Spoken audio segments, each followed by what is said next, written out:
Vamos a dar el uso de la palabra en primer término a la señorita Gisela Ortiz, quien va a expresar cuál es el sentimiento que tienen los familiares frente a estos nuevos decretos legislativos. Buenos días a todos y todas. El día de hoy estamos aquí congregados como familiares de diversos casos de violaciones a los derechos humanos que se dieron en nuestro país durante los años de violencia política, desde los años 80, para mostrar nuestra indignación frente a estos decretos dados por el gobierno de Alan García, que una vez más intentan garantizar la impunidad para los casos en los cuales nuestros familiares fueron secuestrados, fueron desaparecidos o fueron asesinados. Los familiares queremos expresar que en los últimos tiempos se ha venido legislando en contra del derecho que nos asiste como familiares a la verdad y a la justicia. Este es un nuevo atentado que intenta recortar el derecho que tenemos como familiares a acceder a los procesos de justicia para saber dónde están nuestros familiares desaparecidos, para saber qué fue lo que pasó con ellos, para identificar las responsabilidades individuales, pero también para que se sancione. Ese es un derecho irrenunciable que tenemos como familiares y que siempre esperamos que sean nuestros órganos de justicia nacionales quienes nos permitan ejercer ese derecho. Lamentablemente, con estas nuevas leyes de impunidad se intenta garantizar la amnistía, el olvido y el perdón a nombre del Estado para quienes acabaron con la vida de nuestros familiares. Una amnistía que ya lo vivimos en los años 90 y que también tuvo el voto aprobatorio del ministro de Defensa. Nuevamente se intenta socavar ese derecho que tenemos como familiares y perdonar a estos criminales también en nombre de nosotros. Como familiares tenemos que rechazar este tipo de actitudes, porque también somos ciudadanos peruanos, porque también tenemos derechos y porque también cuando se legisla se tiene que pensar en el daño que esas leyes pueden ocasionar a nuestras familias. Lo poco que hasta el momento hemos avanzado en este país en la lucha contra la impunidad, lo hemos hecho nosotros como familiares, acompañados por nuestros abogados. El Estado peruano no nos ha regalado nada. Esas pocas sentencias de las cuales ahora podemos hablar ha sido el esfuerzo, la lucha, la terquedad y todo el cariño que los familiares nos pusimos durante 20, 25, 18 años para tratar de intentar acabar con la impunidad. No puede ser posible que el Estado, en vez de apoyar, como es su obligación, cada uno de estos procesos de justicia, para que nos digan quiénes son los responsables de las matanzas ocurridas en Putis, en Ajomarca, en Cayara, en Huánuco, aquí mismo en Lima, más bien intente que esos casos se archiven, que esos casos se oculten, como si la verdad no fuera una necesidad que todos los peruanos tenemos que conocerla, para aprender también de esos errores del pasado y evitar que estas historias se vuelvan a repetir. Nuevamente es esta impunidad impuesta por el Estado peruano lo que nos obliga a organizarnos como familiares y llamar a la solidaridad de todo el pueblo peruano. No podemos quedar inactivos, porque si ahora se intenta atropellar y arrancar el derecho que tenemos como familiares, más adelante van a continuar atropellando el derecho que tenemos como ciudadanos en general. Estamos, por lo tanto, convocando a una serie de acciones. Para el día de mañana, viernes, hay una convocatoria de un plantón frente al Palacio de Justicia a las 6 de la tarde, convocado por diversas organizaciones sociales. Para el día martes, nuevamente una vigilia frente al Palacio de Justicia. El día miércoles estaremos todos participando en la audiencia del caso Barrios Altos, que será la primera demostración de que si nuestros jueces están para defender a los criminales o están para defender a las víctimas. Y el día jueves estamos convocando a una marcha nacional en contra de estas leyes contra la impunidad. Los familiares exigimos al Estado peruano y a este gobierno que siquiera por una vez también levante su voz para defender nuestros derechos, para considerarnos ciudadanos de primer nivel, como lo son los militares responsables de violaciones a los derechos humanos. Los familiares, como ha sido desde siempre, nos negamos a olvidar y nos negamos a perdonar. Y no porque haya odio en nuestras palabras o nuestras acciones, sino porque esas acciones son acciones de cariño, por la memoria de nuestros familiares, pero también por el derecho que tenemos a vivir con tranquilidad en un país donde los asesinos no estén libres en las calles cometiendo nuevamente crímenes. Exigimos una vez más que esos decretos sean derogados, que esos decretos no se puedan aplicar en nuestros sistemas de justicia, que los fiscales y los jueces hagan respetar el derecho a la justicia de los familiares, hablen en nombre de los familiares, como ya ha habido los pronunciamientos tanto de la Fiscalía, de la Defensoría del Pueblo. Exigimos también que desde las diversas organizaciones nacionales e internacionales llamen la atención al Estado peruano sobre la no aplicabilidad de estas leyes de impunidad. Muchas gracias. Muy bien, vamos a dar el uso de la palabra a la señora Doris Caqui. Ella es presidenta de la Coordinadora Nacional de Víctimas de la Violencia Política en el Perú. La señora Doris Caqui. Muchas gracias para compartir todas las expresiones vertidas por mi compañera Gisela Ortiz y para una vez más condenar la actitud que tiene el Estado peruano a través del gobernante de turno, Alan García Pérez, y todos los apristas. A nosotros nos llama la atención poderosamente que estos decretos supremos que han sido emitidos últimamente tengan un nombre propio. Tienen un nombre propio, ¿por qué? Porque en el Congreso, lamentablemente, la Comisión de Justicia se encuentra en las manos del señor Sousa, militante del fujimorismo. Y son los fujimoristas y los apristas quienes han promovido estas 4 leyes que atentan contra el derecho de justicia de las víctimas y familiares de la violencia política. En ese sentido, nosotros a nivel nacional venimos también realizando una convocatoria y una marcha nacional con todas las bases de la Coordinadora Nacional de Víctimas y Afectados por la Violencia Política del Perú, en la ciudad de Ayacucho, y hay un conjunto de actividades que se ha iniciado de igual manera en Cusco, de igual manera en Trujillo, en Huancavelica, en San Martín, Ucayali, Huánuco, Cerro de Pasco, en fin, todas las regiones que fueron duramente golpeadas durante la violencia política. Para nosotros, realmente, esta actitud del Estado peruano nos demuestra claramente que seguimos siendo considerados por el Estado peruano y por las autoridades respectivamente, que seguimos siendo personas de segunda clase. Quiere decir que la vida de miles de desaparecidos, ejecutados extrajudicialmente, torturados y asesinados durante la guerra interna, no tiene valor, no tiene lugar para exigir justicia.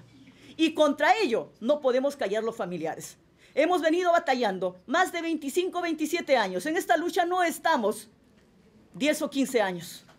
Hay familiares, como el caso de la mamita, que van a cumplir 30 años en búsqueda de justicia. Y no nos parece correcto que a estas alturas se nos aplique este tipo de leyes. Y contra ello, vuelvo a repetir, nosotros seguiremos en las calles, seguiremos en las plazas, seguiremos ante la opinión pública denunciando y exigiendo la derogatoria inmediata de estas leyes dadas, que, dicho sea de paso, son leyes que tienen nombre propio y que se llaman leyes de impunidad. Los peruanos de segunda clase no tenemos derecho a alcanzar justicia. Los peruanos de segunda clase no estamos considerados dentro de nuestro país. ¿Qué es lo que está ocurriendo? Frente a esto, no solamente hacemos un llamado de atención a las autoridades, sino también convocamos a las organizaciones gremiales y a todo peruano, a toda peruana que tenga capacidad de solidaridad a expresar su rechazo y condena a esta ley. Muchas gracias. Bien, vamos a dar entonces el uso de la palabra al señor Barreto, padre de Mariela Barreto, que también va a expresar su testimonio.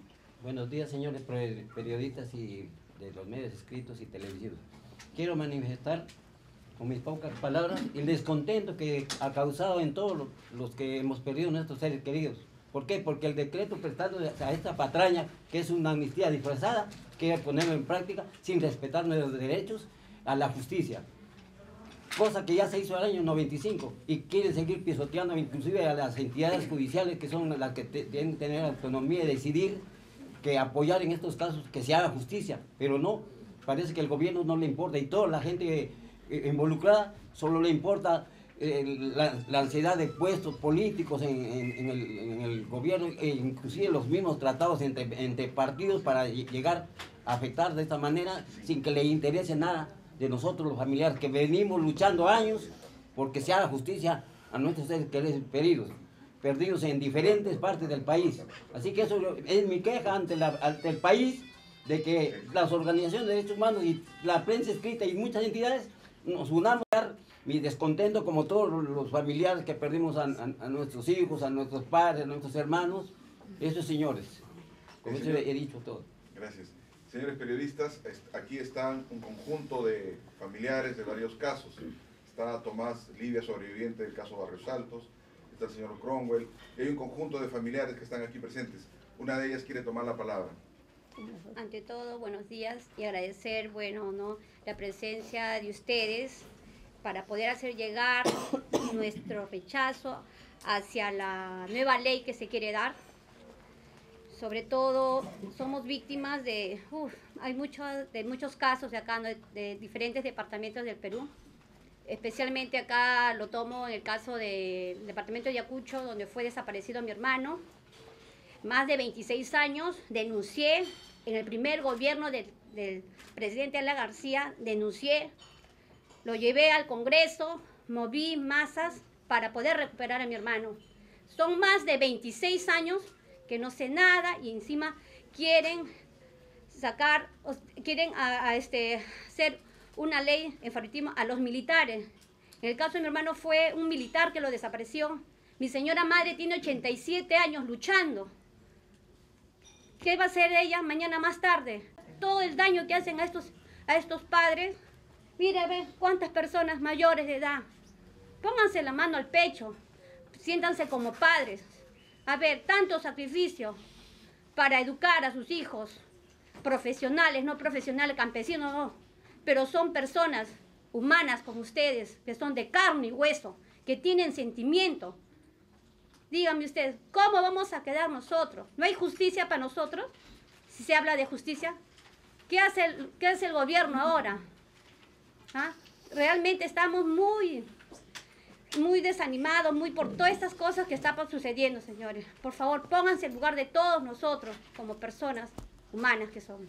Lo que nos surge, lo que nos preocupa es la existencia ya de facto de un decreto legislativo que justamente no solo ha generado esta reacción, sino que en términos concretos está significando un instrumento legal que favorece a la impunidad, porque el objetivo fundamental de la norma es que los procesos judiciales se archiven de manera definitiva, sin ningún tipo de contemplación, sin ningún tipo de discriminación. Todas las causas pueden terminar siendo beneficiadas, porque el decreto contiene diversas posibilidades, en realidad no es una sola, sino diversas.